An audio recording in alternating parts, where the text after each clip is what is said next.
नमस्कार। इस वक्त आप देख रहे हैं करंट खबर और मैं हूं श्रुति सिंह। झारखंड के सीएम हेमंत सोरेन के द्वारा निजी क्षेत्र के स्थानीय युवाओं के बीच कल यानी कि 16 जुलाई को राजधानी रांची के मोरबादी मैदान में नियुक्ति पत्र वितरण का कार्यक्रम आयोजन किया गया था।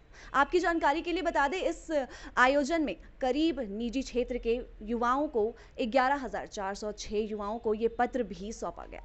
इसी मुद्दे पे आज हम बातचीत भी करेंगे और हमारे साथ जुड़े हुए हैं बीजेपी के युवा महानगर उपाध्यक्ष कुंदन कुमार जी। हम जानेंगे कि आखिर इनकी क्या राय है।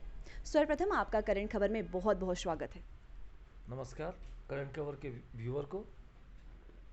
सर, जिस तरह से कल झारखंड सरकार के द्वारा 11,406 युवाओं को नियुक्ति पत्र सौंपा गया था, आपकी क्या राय है इस पर? देखिए, झारखंड सरकार जिस दिन से भी राज्य में आई है वो युवाओं के साथ छल कर रही है।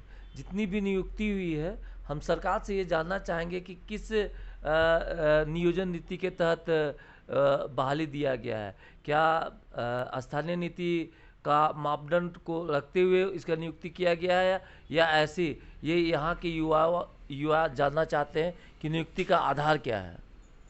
तो क्या ये हम कह सकते हैं कि आपका ये कहना है कि झारखंड सरकार युवाओं को नियुक्ति के नाम पर ठग रही है, या फिर झारखंड सरकार युवाओं को रोजगार के नाम पर झारखंड से बाहर भेजने का काम कर रही है? जी हाँ, बिल्कुल, ये युवाओं के साथ शुरू से ही ठग रही है। सिर्फ वादा करती है और वादा के विपरीत करती है। आपको याद होगा कि कोरोना काल के समय में जब बाहर के जो लोग रोजगार या फिर दैनिक मजदूर जो काम कर रहे थे, उनको जब यहाँ लाया जा रहा था तो सरकार का कहना था कि यहाँ के स्थानीय लोगों को यहीं पे हम लोग रोजगार देंगे और यहीं पे हमेशा के लिए रखेंगे। लेकिन अब सरकार ठीक इसके विपरीत, मतलब यहाँ के लोगों को, फिर यहाँ की बेटियों को वापस दूसरे राज्यों में जैसे कर्नाटका, हरियाणा, महाराष्ट्र में नियुक्त करके फिर वापस दूसरे राज्य में जाने के लिए विवश कर रही है। तो ये सरकार का समझिए कि हम युवाओं के साथ छल है। जो वो वादा करते हैं उसके ठीक विपरीत काम करते हैं। जो वादा करते हैं उसे पूरा नहीं करते हैं और अपने कहे गए बात से हमेशा विपरीत करते हैं। जिस तरह से इस कार्यक्रम में कहा गया था कि ये स्थानीय नीति पर ये जो नियुक्ति पत्र वितरण किया गया, ये स्थानीय नीति है, लेकिन स्थानीय होने के बावजूद झारखंड में किसी भी युवाओं को नौकरी नहीं मिली। कुछ लोग ऐसे हैं जिन्हें कर्नाटका भेजा गया, कुछ लोग ऐसे जिन्हें चेन्नई भेजा गया, तो कुछ ऐसे हैं जिन्हें हरियाणा भी भेजा गया, लेकिन युवाओं को झारखंड में उतनी नौकरी नहीं मिल पाई, जबकि ये जो पत्र सौंपा गया ये स्थानीय था। क्या कुछ कहना चाहेंगे इस पर आप? यहाँ के युवा जानना चाहते हैं कि जब यहाँ पे बहुत सी विभाग में रिक्तियाँ खाली हैं तो यहाँ पे क्यों नहीं नियुक्ति दी जा रही है। और जो स्थानीय नीति है जिसे इतना दिन से लटका के रखा है सरकार, उसको आखिर युवाओं के सामने क्यों नहीं स्पष्ट किया जाता है कि इस नीति को कब तक लागू किया जाएगा।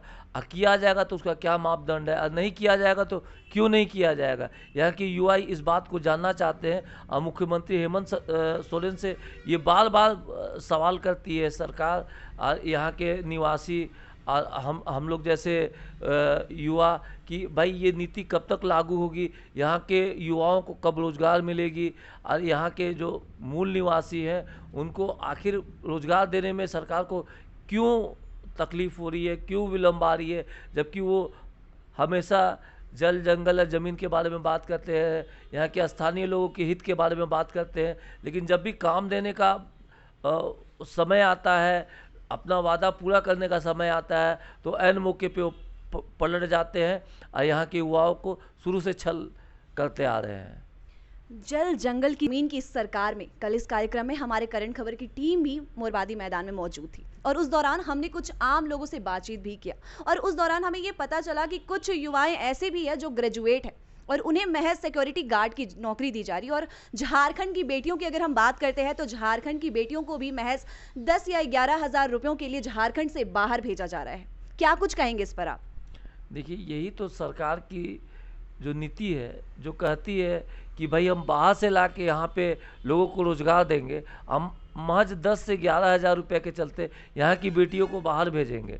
जो बेटियाँ ग्रेजुएट हैं उनको 11,000 रुपया में, और जो ग्रेजुएट युवक हैं उनको गार्ड का अगर नौकरी देंगे तो बताइए, जो मैट्रिक पास है या फिर जो आगे पढ़ना चाह रहे हैं, जो पीजी करना चाह रहे हैं, डॉक्टरेट करना चाह रहे हैं, उनका आत्मविश्वास टूटेगा या नहीं टूटेगा।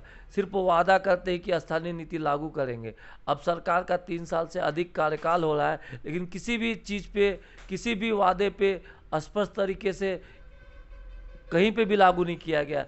हर जगह केवल वादा और वादा, और जब बात आता है कि इसको लागू किया जाए तो साफ मुकर जाते हैं और अपने बात से पलट जाते हैं। तो यहाँ की सरकार की यही ढोलमोल नीति है, कांग्रेस के साथ गठबंधन करके यहाँ के युवाओं को छल रही है और ठग रही है। जिस तरह से अभी पिछले 2-2.5 सालों से झारखंड या पूरे देश में हम बोल सकते हैं भयावह महामारी से लोग गुजर रहे थे, कोरोना काल चल रहा था, लोगों को काफ़ी परेशानियां भी हुई। इस बीच झारखंड में ऐसा समय भी हमें देखने को मिला कि झारखंड सरकार को बाहर से डॉक्टरों की सुविधाओं को बुलाना पड़ा। बाहर से झारखंड सरकार ने लोगों को बुलाया यहाँ पर स्थानीय लोगों की मदद के लिए। अभी झारखंड सरकार फिर वही काम कर रही है, झारखंड के युवाओं को बाहर भेजने का काम कर रही है। भगवान ना करे, लेकिन अगर आने वाले समय में फिर वैसी ही कुछ घटना हुई या फिर ऐसे कुछ लोगों की ज़रूरत हुई, तो झारखंड सरकार क्या फिर दूसरे देश या दूसरे शहर से विनती करके अपने ही युवाओं को वापस बुलाएगी? क्योंकि स्थानीय नीति के नाम पर लोगों को यहाँ से बाहर ही भेजा जा रहा है। तो सर, क्या लगता है ये जो कुछ दिन पहले जो घटना घटी है वो क्या फिर से एक बार दोहराई जा रही है?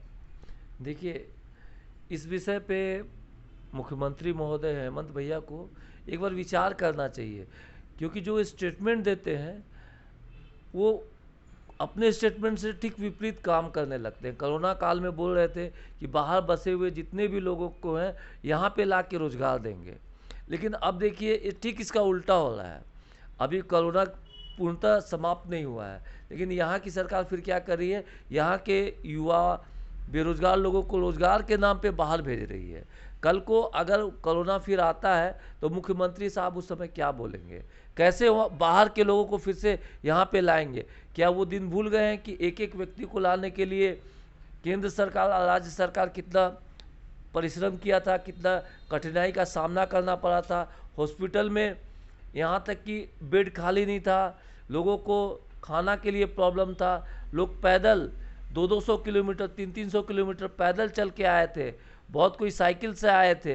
वो दिन भूल गए हैं हेमंत सरकार, और फिर उसी चीज़ को दोहरा रहे हैं, फिर यहाँ से लोगों को बाहर भेज रहे हैं। कल को फिर यही कोरोना अगर फिर से आता है इसका वेव, तो उसका क्या उपचार है? क्या उनके पास कोई एक रोड मैप है कि अगर ऐसा होता है तो उसको हम कैसे बाहर से फिर हम अपने जो यहाँ के निवासी उनको लाएंगे, उनका ट्रीटमेंट के लिए क्या करेंगे? सरकार को इसमें गहन मंथन की ज़रूरत है।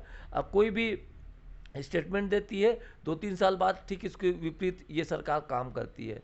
तो हम यही कहेंगे कि यहाँ की जो राज्य सरकार है बिना सोचे समझे युवाओं के साथ शुरू से ही छल कर रही है, सिर्फ अपना फ़ायदे के लिए काम करती है, अपना खजाना भर रही है और युवाओं के साथ लगातार छल कर रही है। हम सरकार से पुनः विनती करेंगे कि स्थानीय नीति पे पुनः विचार करे और इसको लागू करे।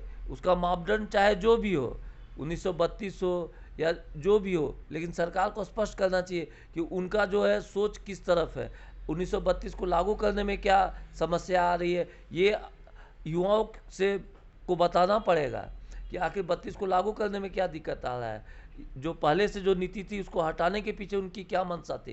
क्या आपस में युवाओं जो स्थानीय लोग हैं उसमें एक भेदभाव का भावना आ गया और जो 32 का मामला है उसे उठा दिया गया? उसको एक स्पष्ट नीति लागू करना चाहिए और यहाँ के युवाओं को बताना चाहिए कि भाई आपको रोजगार वो कैसे हमें देगी और यहाँ के युवाओं को एक सही रास्ते पे कैसे लाएगी।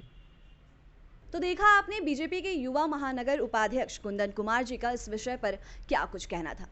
अब यहाँ प्रश्न ये उठता है कि आखिर क्या झारखंड सरकार सच में कर रही है युवाओं को ठगने का काम? क्या स्थानीय नियुक्ति बोलकर किस नियुक्ति के अनुसार दिया जा रहा है यहाँ के युवाओं को नियुक्ति पत्र?